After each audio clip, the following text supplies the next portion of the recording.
병자호란 누구의 책임인가, 그것도 중앙 정치를 중심으로 발표하는데 질문 많이 합니다. 원조의 재위기간 26년 중에서 전반기와 후반기에 나눌 수 있는 병자호란의 전란 이후에 삼천도 굴욕을 만든 책임자들은 누구인가 하는 이 문제에 대해서 언급한 연구가 부분적으로 언급되는 경우가 다수였기 때문에 이번 발표를 맡게 되었습니다. 일단 왜 이 논쟁이 중요한가에 대해서 얘기하자면 제일 첫 번째로 제 직접적인 이유로는 병자호란 이후 삼전도의 치욕을 맛본 인조가 이제 내가 왜 삼전도 치욕을 맛보게 되었는가 하는 점에 착안해서 누구의 책임인가에 대해서 반드시 책임자에 대한 처벌이 있어야 할 겁니다. 두 번째는 이 패전 책임 논쟁을 거치면서 인조시대 전반기 13년과 인조시대 후반기 13년을 정치 변동이라든가 정부 방향이 확연히 바뀌게 되는데 이 부분을 중심으로 설명을 하도록 하겠습니다. 그렇다면 이 분수령에 대해서 설명하기 전에 인조 전반기의 정치는 어떠했느냐를 볼 필요가 있는데, 제일 먼저 여러분들이 아시던 인조는 광해군을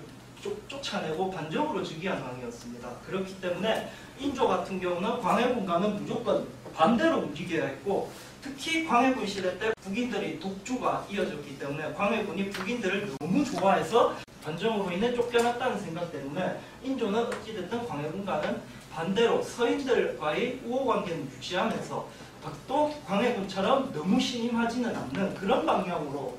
정치를 운영하게 되는데, 여기서 나오지만 서인 중에서도 자신을 왕위로 옹립시켜준 반정 공신들을 우대하지만 다른 당들, 남인이나 북인 같은 경우는 어느 정도 존중할 줄 아는 방향으로 정치를 운영하게 되었습니다. 대표적인 예로 인성군을 어떻게 처벌해야 하는가의 논쟁이 인조 전반기에서는 가장 큰 논쟁거리였고요. 인성군이 누구냐면 광해군 시대 때 인목대비의 패모를 주장했던, 그러니까 중전에서 내쫓는 여론이 일어났었는데 그 여론을 주도했고 대표적인 왕실의 인사 중에 한 명이었습니다. 그렇기 때문에 인조를 옹립했던 서인의 입장에서는 인성군은 반드시 처벌을 받아야 했던 적폐에 불과했고, 그 반대로 남인과 북인 같은 경우는 만일에 인성군을 처벌하게 된다면 광해군이 임해군과 영창대군을 죽였는데 인성군까지 처벌하면 광해군과 뭐가 다르겠는가 하는 이유 때문에 인성군을 봐줘야 된다는 얘기를 끝까지 주장합니다. 그렇기 때문에 인조 또한 앞서 얘기했듯이 광해군과는 반대로 행동해야 했고, 그리고 자신들을 옹립해준 공신들을 우대해주긴 해야겠지만 너무 우대해주면 북인들이 독주로 이어질 가능성이 매우 높기 때문에 남인과 북인의 의견도 존중하는 취지에서 역시 인성군의 처벌은 곤란하다는 의견을 제시하게 되고, 이게 몇 년을 끌게 되느냐, 1624년부터 1628년까지 인성군이 사약을 받고 죽을 때까지 4년 동안 이 직원 논쟁이 질질 이어지게 된다는 것입니다. 1628년에 유효리의 영문 사건 같은 경우에 이 사건 이후부터 인성군에 대한 강력한 처벌을 해야 된다는 서인들의 주장과, 안 된다, 인성군을 죽이면 우리 주상전하께서 광해군과 다를 게 뭐가 되느냐 하는 남인과 북인의 주장이 4년 동안 끝까지 대립하게 됩니다. 그 결과 인조는 어쩔 수 없이 4년을 인성군을 살려야 하냐 말아야 하느냐, 그리고 내가 광해군과는 반대로 행동해야 되느냐 아니면 어쩔 수 없이 처벌을 해야 하느냐 하는 문제로 4년을 고민 끝에 사약을 내리고 죽게 됩니다. 이 인성군이 비록 사약을 받고 죽었지만 인조 전반기의 전국을 보면 인성군을 살리기 위해 노력한 인조, 그리고 또 인조를 광해군처럼은 되지 말아야 된다고 주장한 남인과 북인, 그리고 인성군은 적폐이기 때문에 무조건 죽여야 된다고 주장한 서인의 공신과 그리고 비공신계열을 포함한 모든 서인들은 모두 이 구도상에서 봤을 때 인조는 뭘 선택했어야 했느냐면 사실상 반정의 명분을 따라야 했기 때문에 전반기 같은 경우는 되도록이면 서인 공신들의 주장을 무조건적으로 따르지만 않았음을 알 수 있습니다. 그러나 이 다른 당을 존중하는 그 태도가 이제 서서히 병자호란을 거치게 되고 삼전도의 치욕을 겪게 되면서 서서히 변하게 되는데, 바로 1637년 1월에 인조가 삼전도에 머리를 박고 조정에 돌아오면서 왕자에 딱 안고 먼저 취해야 하는 일이 누가 나를 청나라 황제 앞에 머리를 박게 만들었냐는 점이죠. 그렇기 때문에 인조는 그 책임자를 반드시 규명해야 되고 처벌을 해야 했고, 그 밑에 있는 신하들, 그러니까 주로 이 시기에 들어가면 남인, 북인, 서인, 당보다는 척화냐, 주화냐로 논쟁이 대립하게 되는데, 주로 척화파와 주화파 사이에서도 누가 왕의 머리를 받게 했느냐는 그 책임 논쟁에 1637년 2월부터 10월 동안 논쟁이 이어지게 됩니다. 그 대표적인 논쟁거리로 김자점에 대한 논쟁, 그리고 강화도 전투에 대한 논쟁, 척화파에 대한 논쟁인데, 김자점 같은 경우는 간단하게 말하면 이런 겁니다. 남한산성에 인조와 신하들이 고립되어 있는데, 도원수였던 그 당시 총사령관이었던 평양에 있던 김자점은 왜 우리를 구원해주지 않았는가, 왜 우리를 도와주지 않았는가 하는 점에서 논란이 일어나고, 강화도 전투 같은 경우에는 엄청난 강화도의 피해의 참상이 있었는데, 이 피해 과정에서 강화도 전투를 지휘했던 여러분들이 아시는 김경진과 장신은 왜 도망가고 왜 이걸 그대로 내버려 뒀느냐 하는 점에서 논쟁이 있었고, 반대로 척화파에 대한 논쟁은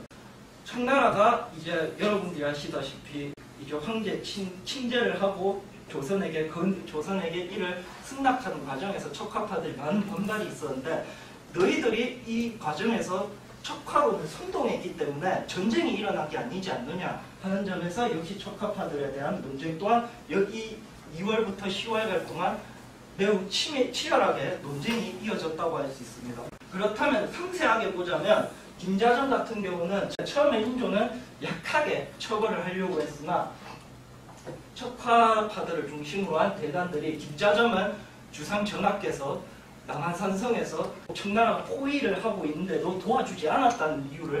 이유로 돼가지고 더 심한 처벌을 요구하기에 이르자 인조도 또한 섬으로 유배하는 절도안치, 그리고 또 결국에는 가시울타리까지 치게 되는 위리안치까지 처벌을 변화하게 됩니다. 그러나 김자점 이상으로 가장 큰 논쟁이 됐던 게 강화도 전투에 대한 논쟁입니다. 이 피해 참상에 대해서 장신과 김경진에 대해서 처벌이 2월부터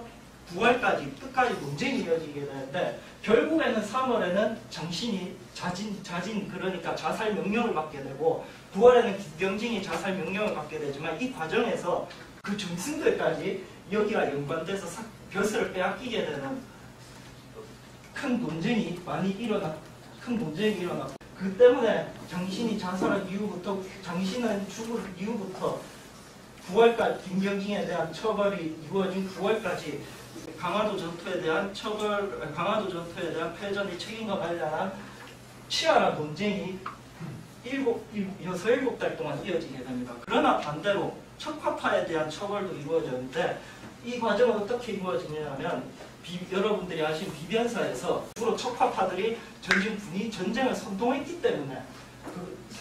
때문이고, 그 대표는 윤왕이었다라는 점 때문에 윤왕에 대한 처벌을 중심으로 이루어졌는데, 인조는 역시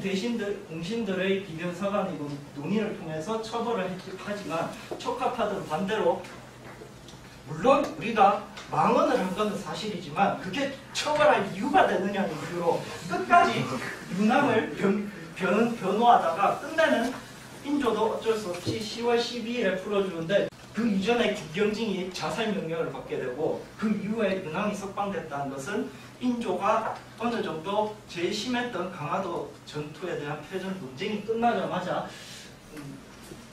이제 뭐 척화파들이 조용해지겠지라는 마음으로 윤왕을 석방해 준 것이 아닌가라고 개인적으로 생각하고 있습니다. 가장 중심이 된 인조가 어떤 선택을 했느냐가 제일 중요한데, 인조의 입장은 전반기와는 좀 달라졌습니다. 김자점과 김경진을 변명하는 태도를 보이고 있고, 그리고 반대로 전반기에는 남인과 북인들의 의견을 존중하는 반면에 경적으로 겪고 나게 되면서 척화파들에 대한 경우는 심지어는 김상원이 처음에 삼전도에 항복한다는 소식을 듣고 자살 시도를 하려다 실패한 적이 있었는데, 어떤 말을 하냐면, 그 아들이 보이는 앞에서 자살 시도를 하는 게 그거는 쇼지, 자살을 진짜 하려는 것이냐라는 말도 있었고, 강화도 전투에서 작곡했던 김상용에 대해서도 그거는 김상용이 자살하려는 게 아니고 담배 피려다가 사고로 터진 것이다 라고 이야기를 했고, 그리고 또 최명기 같은 경우는 김상헌에 대해서 어떤 말을 하냐면 주상전하의 말이 온당합니다. 김상헌이 아들을 보고 아들 앞에서 자살하는 것은 쇼지. 어떻게 진짜로 자살하려는 마음을 가졌겠습니까? 하는 마음으로 척화파에 대한 엄청난 비판을 공신들과 함께 하고 있다는 점에서 이제 인조는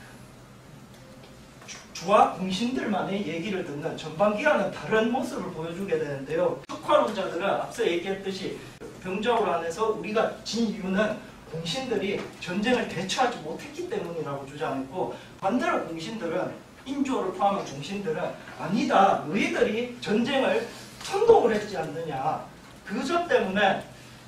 인조와 공신들은 척화론자의 선동 때문이라는 점으로 대립하게 되었습니다. 그렇다면 후반기에는 어떻게 변화하느냐면, 인조는 이제 공신들의 말을 따르기 때문에 그 중에서도 자기의 말을 따르는 사람들만을 신임하게 됩니다. 대표적으로 최명길과 김자점에 대해서 모든 권력을 일임해주고 그들의 정부 운영을 많이 용인해줍니다. 그리고 또 동시에 분당 정치를 억제하는 모습을 보여주는데, 이조와 병조의 남청권, 그러니까 정랑의 자리를 이제 후임에게 전임 정랑이 후임에게 추천할 수 있는 그 남청권을 폐지하게 됩니다. 심지어 독립대군의 소현세자 사후에 독립대군의 세자를 책봉하는 과정과 그리고 강빈을 죽이는 과정에서 무조건 죽이면 안 된다고 했는데, 모든 대신들이 인조는 아니다, 무조건 죽여야 된다고 주장하는 정도로 대신들의 여론 국론을 무시하는 태도까지 나아가게 됩니다. 이거를 간단하게 만화의 한 그림으로 표현하면 이거와 같다고 할 수 있겠습니다. 인조가 신하들에게 이제 닥쳐라고 하는 모습까지 보여주게 되는, 이게 바로 인조 후반기의 모습이라고 할 수 있겠습니다. 결론적으로 이걸 봤을 때 병자호란의 일패전 책임으로 관련한 논쟁이 인조 전반기와 후반기를 이제 인조의 태도를 바꾸게 되는 하나의 변곡점이 되었다는 점에서 제일 중요하다고 할 수 있겠습니다. 이거는 제가 생각하는 후일의 해봐야 할 과제인데요. 우리가 아는 병자호란 이상은 현재 이 패전 책임 논쟁에서 척화파들이 어느 정도 이겼기 때문에 그들이 그린 병자호란 상이 지금까지 알고 있는 우리의 병자호란 상인데, 과연 이 논쟁을 통해서 봤을 때 우리가 알고 있는 병자호란 이미지가 척화파들이 공신들을 모함해서 단순하게 모함하기 위해서 만든 것인가에 대해서는 우리가 좀 더 생각해 볼 필요가 있다는 얘기입니다. 미숙한 발표를 들어주셔서 감사합니다.